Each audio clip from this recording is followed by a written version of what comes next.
গজা করব, তার জন্য আমি ময়দা নিয়েছি। ময়দাটা আমি 1 বাটির একটু বেশি করব, 2 বাটি মতো ময়দা নিয়ে নিয়েছি। স্বাদ মতো লবণ,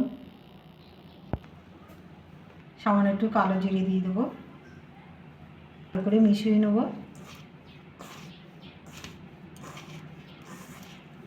গজাটা আমি ঘি দিয়ে করবো না, আমি ডালনা নিয়েছি, ডালনাটা একটু গরম করে নিয়েছি, ডালনা দিয়ে করব।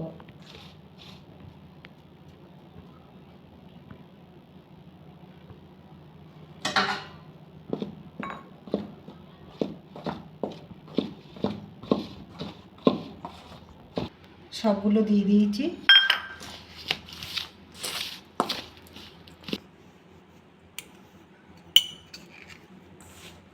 হাত দিয়ে ভালো করে এরকম করে নেব।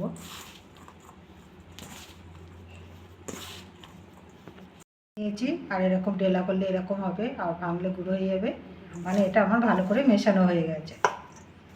আপনারা যদি মনে করেন ঘি দিয়েই করবো, তা ঘি দিয়ে করতে পারেন, আমি ডালনা দিয়ে করছি। জল দিয়ে মেখে নেব।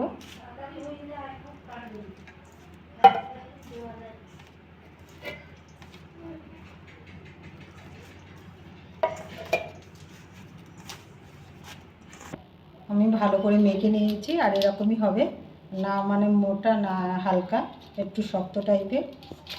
আর এটা আমার রেস্টে রাখার দরকার নেই, আমি এমনি সঙ্গে সঙ্গেই করা যাবে। এটা আমার হয়ে গেছে, আমি এবার বেলে নেব।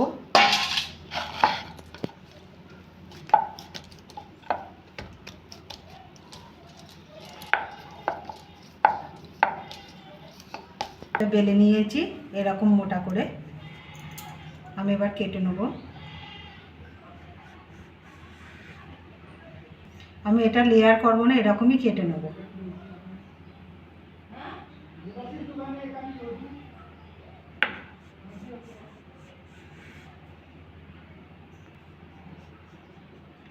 আপনারা গজাটা যেরকম করবেন সেরকম সাইজ করে নেবেন, আমি এরকম করে নেব।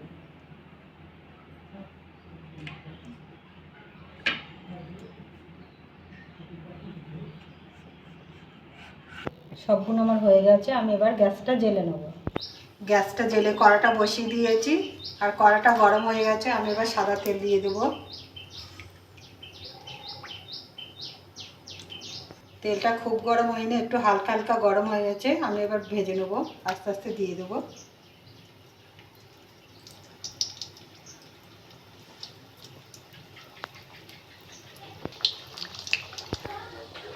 আমি আস্তে আস্তে উল্টে দেবো।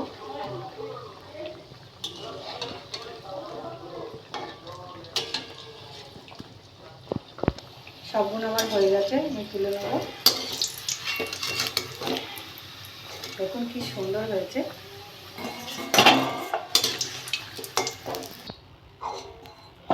সবগুলো তুলে নিয়েছি, এগুলো আমি একইভাবে ভেজে নেব।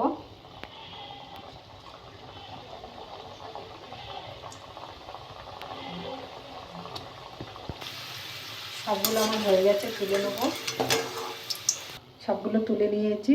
আমি কড়াটা বসে দিয়েছি, আর ওই ময়দা মেপে নিয়ে দিলাম এই বাটি করে 2 বাটি, সেখানে আমি 1 বাটি চিনি দিয়ে দেবো, আর 4টে এলাচ ফাটিয়ে নিয়েছি, এটা দিয়ে দেবো। জল দিয়ে দেবো।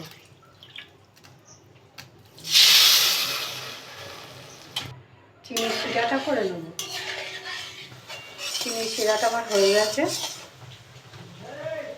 একটু চিটচিটে আটা। আমি এবার নামিয়ে নেব। সবগুলো দিয়ে দেবো।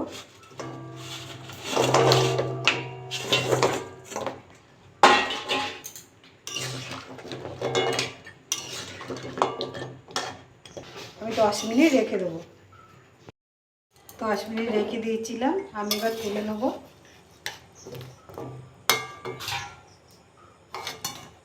সবগুলো তুলে নিয়েছি। দেখুন কি সুন্দর হয়েছে। এরকম করে বাড়িতে করে খাবেন। খেয়ে ভালো লাগলে আমার চ্যানেলটিকে লাইক করবেন, শেয়ার করবেন, কমেন্ট করবেন, সাবস্ক্রাইব করবেন। ধন্যবাদ।